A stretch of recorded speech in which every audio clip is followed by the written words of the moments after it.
Stories, creepypasta are great, but does anyone have any good true creepy stories? I've told this one on here before, but here it goes again. So about 5 years ago, some friends and I went camping in Oconee State Park in South Carolina. We were in high school and went with our school ROTC instructor. This guy was in his 50s but still a damn ox. He was a sergeant major while in the army and was the definition of badass. So, the first night camping it was really cold, so we decided to sleep around the fire. We woke up all at same time in the middle of the night to the smell of wet dog and rotten flesh. We decided it might just be the damp leaves and we sleep through the rest of the night. Well, we wake up the next morning and there were paw prints all over the place.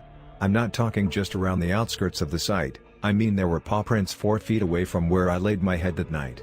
We were all pretty creeped out, so we decided to head into town to get some lunch. We stayed in town the rest of the day and headed back to the site around dusk. My friends and I are in the back of the truck as we drive down the gravel road to the site. Then all of a sudden, Sergeant Major slammed on the brakes and we came to a stop in the middle of the road. We all jumped up and looked over the cab to see what it was. Standing in the middle of the road was a hairless animal, around 50 pounds, standing on its hind legs. While still on its back legs, it walked to the side of the road and let out this god-awful screeching noise. It darted into the woods and left us all frozen in fear. Then we smelt it. It was the same terrible smell from the night before. We got into the cab and I saw Sergeant Major like I had never seen him. I was absolutely terrified. The animal/creature we saw shook him to his core. We drove in silence for the rest of the ride back to the site. When we got there he told us that we were leaving and to pack everything up. None of us have been back since and Sergeant Major won't let ROTC camp there anymore. We agreed that what we saw looked like a mix between a bobcat and a coyote, but walked like a bear on its back legs. We named it the Catayote. A few of my friends who hadn't heard the story decided to go up there one day and said the entire area gave off a really creepy vibe and decided to leave. After I told them the story, it sealed the deal that none of us will be going back. A few years ago my brother would get a call on his cell phone around 2 o'clock to 3 a.m. every night. He would answer and it was this hellish sounding noise. Like static mixed with screams. He changed his cell number after a month of this and it stopped. Then after a week or so it began again. The exact same noise. Exact same time. Finally one day he decided to backdeal the call. It was an old man that had no clue what he was talking about. Still the calls persisted. If he didn't answer, it would call a few more times. No messages were left. He decided to say screw it. Ended his contract with his phone company, switched to a new one, and then got another new number. You guessed it, the screaming static calls continued after a short delay. By this time he was terrified every night. Unsure why this was happening. He backdialed the number again and got a different person. Around this time he lost his job and his phone. The calls stopped of course. His phone was disconnected now. So one day my mom asks me to listen to this weird message she got on our home phone. It was the static screaming. We showed my brother and he was freaking out. He backdialed the number again and it said the number was disconnected this time. Never heard from it again after that. So this is my true story. It's a bit long, so bear with me people of Reddit. So most of this story takes place back when I was just a little kid. I lived in a nice neighborhood, in a relatively small town in the US. I had this person, growing up. There is a reason that I don't call him a friend. I would see him everywhere, but the majority of the times that I saw him, it was in my house. The man was completely black. And no, I don't mean race. I mean actually full-on pitch black. His clothes were indiscernible. His face was hard to make any judgment calls about. The only distinct feature I remember is his red eyes. He had the most terrifying red eyes. The entire eye was red, not just the iris, by the way. It's weird writing about them now, I can see them in my mind's eye. Gives me the chills. It would never be an auspicious moment when he arrived. It wasn't the clock striking noon, we didn't have a grandfather clock anyway, or the second the sun went down. It would be random. I would be playing with my Lincoln Logs, never a huge fan of Legos, no idea why, and without as much as a whisper, he'd be there with me. He would never do much. Just stare. And smile. Then leave as quietly as he'd come. The longest he stayed with me was probably a little over an hour. Just standing there. Looking down. Anyway, as the years went by, I began to get accustomed to his presence. He'd appear, and usually I would just nod. I even got used to using the restroom around him, number 2 included. That's how often he was around. Standing ever so close or ever so far away. The funny thing was, my entire family knew about him, and to this day, still know. They never saw him themselves. By the way, I have 3 siblings. My sister was the one who always believed me. My parents were slightly more skeptical, and eventually it became normal for them to hear about the shadow man in my room. I eventually stopped saying anything at all when he appeared. I tried everything. Talking to him. Yelling at him. Asking him questions. One time, I even got the courage to touch him. He merely stepped away from my reach, so I left it at that. Occasionally, he would give me a smile. The reason I don't refer to him as evil or hateful or whatever is because he never hurt me. Never even tried. Just watched and smiled. Those red eyes never stopped making me shiver, but that was mostly just me. We eventually moved out of that house. Childhood gone, I bid goodbye to the shadow man. He was there on the last day before the move. His grin that day seemed to be plastered on his face. It didn't waver for a second. I was about age 7 at this point. The next years of my life were blessedly free of his presence. No more watchful red eyes, no more crying myself to sleep. Speaking of sleep, I have in fact experienced sleep paralysis before. The shadow man was never part of these experiences. The same goes for lucid dreams, which I have quite often. Fast forward to age 16. I was walking up to my room. It was after midnight. I hadn't thought about the black man in a long time. I was walking down the hall that leads to my room, when the man emerged from my brother's room. His red eyes focused on me, and he flashed me a smile. He slowly walked across the hallway into my room. This is where most movie protagonists would chase him down and ask for some answers. Or fight him to the death. I did neither of these things.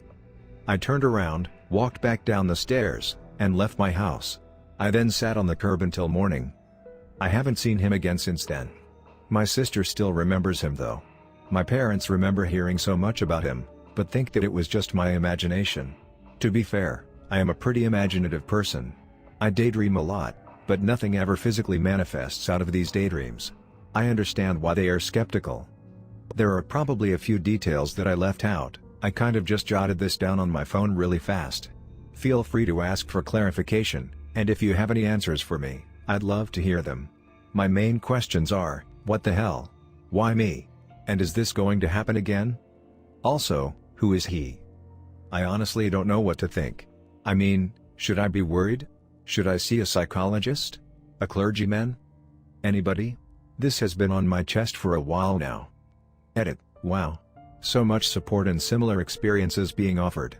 Thank you to everyone who replied. It's crazy that so many people know exactly what I'm talking about. I've posted a story about Building 6 in the museum I work at, but since I'm on mobile, I'll link it later. I'll share another paranormal story for you guys. When I was younger I used to have horrible night terrors. Ones where I would wake up but they would still be going on, voices would yell at me saying they were going to kill me, etc. One night I was sent to bed early because I did something stupid, I don't remember what, and then everyone went downstairs while I was supposed to be asleep. So of course I'm not going to sleep because I'm still wide awake listening to my parents downstairs talking about random stuff. Around 9:30 to 10 I start to feel really strange and feel like something is in the hallway, and it feels very innocuous. I get a sudden urge to get up and go into the hallway to see what is there. My room is set up in a way that I couldn't see the hallway from my bedroom because there was a wall that had my closet and then my door. So I got out of bed, slid along the wall to my doorway and looked down the hallway to see what is out there. I will never forget what I saw. It was a lengthy, cloudy black figure with eyes that were semi-glowing red. It was crouched in a menacing manner, with very long fingers. I was frozen to the spot, locking eyes with this figure. I knew that it hated me with every ounce of its being, and started to move towards me, like an ape. As it was moving towards me, I heard my parents start to come upstairs and the figure melted into the floor, but not before letting me know that it would find me later on. I bolted back into my bed, crying a little from the shock and hatred I knew was placed on me by that figure. Fast forward to college, where I am recounting this tale to a few friends of mine, and decide to Google pictures to see if anything looks familiar. It took us a long time, but eventually I came across a photo of the same figure I had encountered and nearly had a full-blown panic attack. They are known as shadow people or shadow men, and they can be benign or extremely harmful. I still wonder to this day when I will see it again, and if it will finish the job it meant to do nearly 10 years ago. Wish I had seen this earlier. I'm sure I'm doomed to burial, but I'll share anyway. This occurrence didn't happen to me, but to my grandmother. It would have taken place in the 1930s. My grandmother was a young teen at the time, and she lived with her mother and 5 siblings in an old house in the middle of the woods. The area was the Ozark Mountains in southern Missouri. My grandmother had got into a fight with her mother. She took off into the woods all day to get away from her for a while. When it got dark, she decided to come home. When she got home, the doors were locked and everyone was in bed. There was an old cot sitting outside the house, and she decided to just sleep on the cot until morning.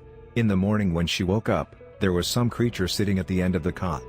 It has been 15 years since I have heard this story, and she only told me once, so my memory is a little fuzzy. I remember she said it was really ugly and had a full set of sharp teeth. It was shaped like a person but didn't look like a person. She said that it just sat there and smiled at her with its abnormally large mouth of sharp teeth. When she started to get up from the cot to get away, it would start to get up and move towards her. When she would sit back down, it would sit back down. She sat there staring at it for a few seconds, and it continued to sit and smile at her. The creature was sitting between her and the front door. She finally jumped up and made a run for the back door. When she got to the back door, it was locked, but her mother was in the kitchen making biscuits. She was banging on the door screaming to be let in, and her mother told her to go around to the front because her hands were covered in dough. My grandmother screamed she couldn't and was frantic enough that her mother ran to let her in. She told her mother what she had seen. She had my grandmother's 2 brothers take the cot out to the woods and chop it up and burn it. I have some more stories and info if anyone is interested in knowing more. My dad used to work in a juvenile detention center in the Miami area in the early 70s. He said there was one inmate that reminded him a lot of a young Hannibal Lecter. He wasn't strong, but he was smart and very persuasive. One day he started a riot in his block of cells, just by talking the other inmates into it.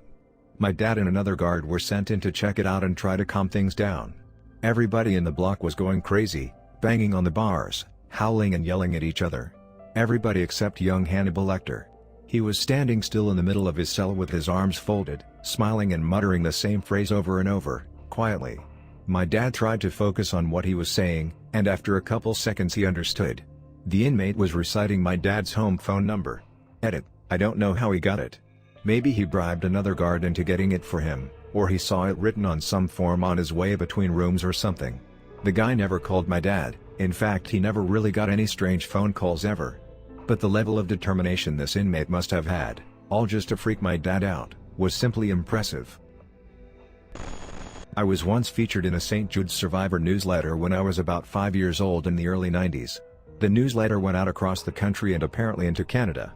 There was this guy named Mitchell that called my family up out of the blue because he had read my cancer survival story. He lived somewhere in Canada and claimed to be this big-time Christian and wanted to talk to me God in prayer. My mom let him talk to me for whatever reason, and the guy actually just wanted to talk to me about ALF. This Canadian dude named Mitchell was obsessed with ALF and somehow got a hold of our mailing address and sent me tons of ALF merchandise, coloring books, pencils, ALF everything. For some reason, my parents let him talk to me whenever he would call because they bought into his God stuff and liked how he sent me ALF crap. This went on and off for about a year until he asked me if I had ever heard of John Wayne Gacy. He told me who he was and that he had escaped him when Gacy tried kidnapping him when he was a kid. He told me I should tell my parents they shouldn't trust strangers because you never know who you could really be talking to. I remember he didn't sound menacing when he said it, just matter of fact. Of course my parents freaked when I told them that, and they changed numbers and called the police. They never really did anything since the guy did live in Canada by all accounts and hadn't really threatened me. Also, keep in mind Mitchell somehow had our mailing address and knew exactly where we lived. We had plans on moving soon anyway though. Fast forward 10 years to about 2001. We live in a new house, a new state, everything unlisted. I'm now 15. What did we get in the mail? Yes, you guessed it, a ducking ALF coloring book. A few years ago I went to a Christmas party. That night my housemates went home earlier while I decided to stay and get in the Christmas spirit with a few other friends. I ended up getting pretty hammered and got home around 3 a.m. Instead of going straight to bed, I got another beer inside, then went out the back porch to have a smoke and look at the stars. I was outside a couple of minutes when I see the light go on in the kitchen. My housemate comes out and look at me out the back. I wave and generally look like a drunk idiot. I thought he was going to come out and get a debrief on the rest of the evening, as there were some good laughs we had not relevant to this story. Anyway, He just gets a glass of water and goes to bed. I finish my smoke and beer and so do I. The next morning we're rehashing the previous night when he mentions getting up and seeing me having a smoke out the back. Who came back from the party with you last night? I give him a sideways look and reply, no one dude, I was out there alone. He insists, nah man, there was someone out there with you, behind you on the porch, when you were looking inside waving. I didn't come out cause I thought it was some random friend from the Christmas party I didn't know, couldn't be bothered making introductions. To this day he stands by this version of events. Whoever it was must have been standing close behind me the whole time. I saw no one and heard nothing.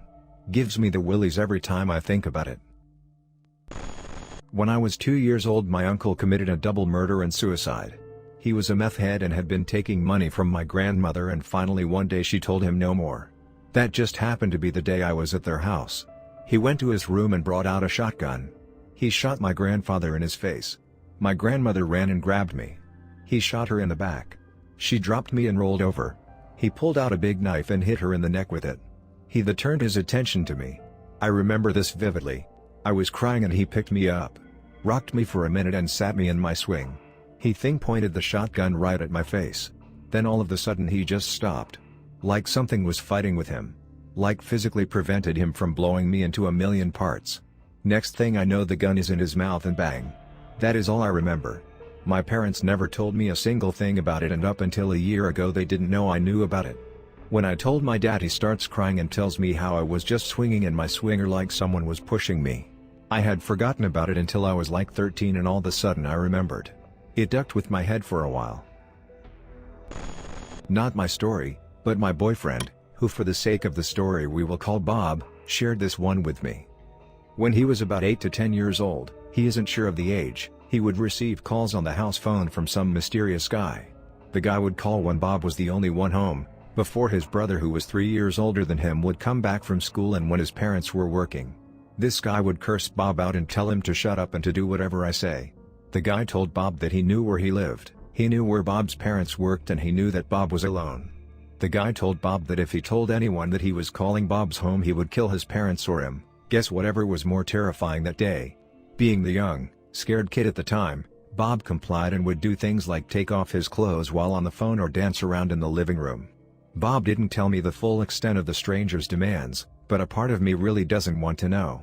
So Bob entertained this guy for some time, again didn't specify how long, until one day Bob's brother comes home and sees Bob on the phone. Bob's brother asks who it is, and after getting off the phone and apprehensive, Bob finally explains to his older brother the details about this mysterious caller.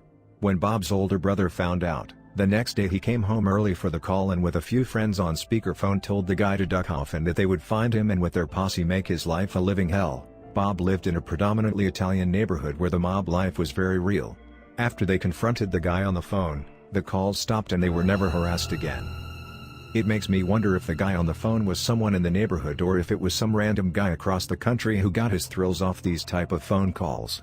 Bob hasn't really gone into much more depth about the nature of these calls, and everything I've stated above is all the information he has given to me. It's kind of scary because it really makes you wonder if he was just a random selection out of the phone book or if this was someone who could quite literally watch him from a window. It gives me the heebie-jeebies because we are now living in the same home that he received those calls. Parents want us to take care of it until they decide to sell it, and there are some pretty creepy folks around here. So glad I have a story to share the same day I created my Reddit account. About 4 years ago I was sleeping and woke up randomly to see a person standing next to my bed. This person was clearly female, but very petite, perhaps a teenager or just tiny in stature. She was facing away from me and had her shoulder cocked up to her cheek, like the way you sometimes see people holding phones. Her hair was in a low ponytail. There was nothing surreal or ghostly about her. She appeared exactly as you would imagine a person would if you were to waken in a dark room, somewhat illuminated by moonlight. There was no mistaking the fact that someone else was standing only a couple feet away from my bed. I jolted upright immediately. Shock is putting it mildly. I remember my heart was pounding, pounding, pounding. The worst part about it was, she heard me sit up, and reacted, turning her crooked head around to face me, as if equally surprised to see me as I was her. I was so scared I actually closed my eyes, like they do in the movies, thinking that when I opened then she would be gone and I could chalk it up to some kind of half-dreaming state. Nope. She was still there, staring at me. I started to fumble for the lamp on my nightstand. It felt like goddamn forever. I couldn't take my eyes off her. I was so nervous that the noise would further prompt her to come towards me, or something. When I finally switched it on, she was gone. I called my boyfriend, hysterically crying and begging him to come over. He refused, and said I hadn't actually seen what I thought I had seen. I slept with the light on for 3 entire weeks. I was so scared. I remember I told my mom the next day and she advised me to search every closet in my apartment for squatters, which is perhaps even more terrifying than a ghost appearance. Thanks, Mom. I used to work for my dad, who was partially self-employed doing regular maintenance and flower refinishing for a child care program called Head Start. The one center was in an old school, which was built not too long after the turn of the century, and served as a church functions building in addition to housing Head Start and another child care. We always did floors over the summer. Anyone who has stripped and waxed floors knows that when you are putting the coating back on, it's quiet and relaxing. We were the only people in the building since it was a midsummer weekend, and yet it felt off, even before you enters, like someone was watching from the second floor windows. So here we are, making slow progress across this huge room, when we hear a think upstairs and stop. Then it sounded like someone was skipping across the room and back, a few times, and stopped again. So we finished the layer and went upstairs. Mid-you, the upstairs was a few claims with shelves, blocking direct movement from one end to the other, filed with supplies from the classes. Nobody was up there, so we closed the doors and went downstairs to start the other room. Once again, this sound started, but this time I sprinted upstairs. The sound speed before I reached the hall, but all of the doors were open at various angles. We didn't hear the sound anymore that summer, but my dad asked the child care advisor from the other end of the building if they heard weird noises. She said no, but that one day they were sitting down for snacks and a couple kids were staring in the corner. The aide asked them what they were looking at and one of the kids asks, "Why can't that girl eat with us?" The aide looked sound, then asked, "What girl?" And the kid points at the corner and says, "The little girl in the white dress." I literally haven't set foot in that building since, and I have no desire to do so. I used to think ghosts were for scary stories, but I have trouble believing this isn't real. Sorry for any mistakes. I'm on mobile. Edit. Try to change all floss back to floors because my keyboard is an idiot. Weird one that happened to my sister a couple years ago. Background info: she and her, now, husband are house sitting for my brother-in-law's uncle. The uncle is old and starting to lose it. He rents out a basement suite and a nice lady lives downstairs. She cleans the house when she is there, but he wanted my brother-in-law to come check on things and feed his old cat once in a while. Okay, so first day they go to house sit, they get in but can't find the cat to make sure it's okay. My sister has cats and know they like to hide when they are dying, so they are all worried and are looking everywhere for this cat. In all rooms, under the beds and everything. Even check with the lady downstairs, she hasn't seen it. So my sister opens up the closet in the spare bedroom and is looking around stuff on the floor. Moves a couple of things and sees a set of feet on the ground in the closet, with clothes blocking anything above the feet. The feet have nicely painted toenails and look human, but she assumes it is a doll or something. They look in a few more places and all of a sudden the cat is in the middle of the living room just hanging out. So they lock the deadbolt and leave. Sister and her boyfriend go out for dinner and a movie and she can't stop thinking about the feet and how real they looked. My sister had started dating her BF fairly recently and didn't want to seem crazy, so she didn't bring it up, but a few hours into the night she decided she needed to tell him. He decides that it's probably a doll, but he offers to go back and check anyway. When they arrive, my sister will only stay on the patio because she is scared, which makes him realize that this must be something serious. They go to get in the door, but the deadbolt is now unlocked and the handle is locked. Now he thinks there must be someone in there. At the door there is a fireplace, so once he is in there he grabs the sharp poker stick from the fireplace tools and starts to sneak towards the closet. He opens the closet and sees the same set of feet with painted toenails on the floor. He pokes it lightly with the fire stick and the toes scrunch up. He proceeds to smack the foot as hard as he can with the sharp stick and yells, "Get out of there." Out comes a lady in her mid-30s, holding the cat and a can of Coke. Turns out she was friends with the basement tenant. When she became homeless, the friend let her stay with her until she found out she was addicted to crack. Started leaving drugs around the house and had shady people coming into the house, so she kicked her out. Somehow she got a key to upstairs and had been staying there while the uncle was gone. Police were called and she was arrested. TL, Dr. Crackhead in the closet.